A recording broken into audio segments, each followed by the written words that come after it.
Hello, I'm Matthew McQuagge with the CattleFax Closing Bell. Today's Closing Bell is brought to you by CattleFax, the deciding factor.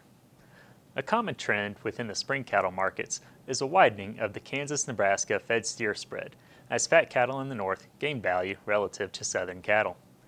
This trend is due to both the seasonal dynamics of harvest supplies as well as an increase in the demand for upper choice and prime product to meet the spring grilling demand. This year, the north-south spread has started to widen a little earlier than usual, with the spread averaging almost $4 per hundredweight across the last 2 weeks. This widening has largely been driven by recent contractions in the Nebraska and Colorado show list, which has been trending lower at levels well below the 5-year range. While northern fed slaughter supplies are decreasing, show lists in Kansas and the Panhandle should continue to seasonally push higher in the near term, particularly as we enter into May and June.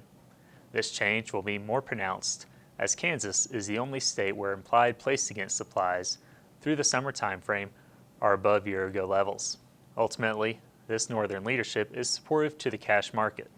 Look for the Kansas-Nebraska fed steer spread to reach at least $7 per hundredweight this summer, with strong potential to match the $8 to $9 ranges of the past 2 years.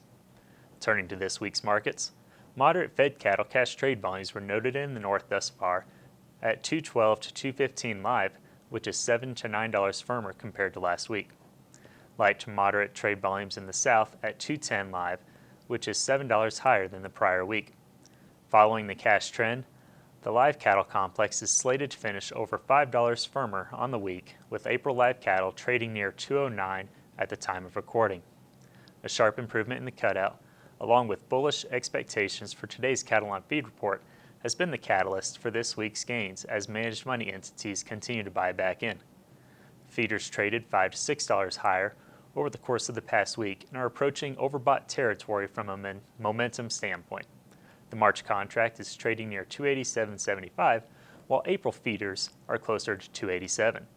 The feeder cattle index maintained a stronger pattern this week and was quoted at $285.94 on Thursday. Thanks for watching, and remember to visit CattleFax.com to receive the latest market news and analysis.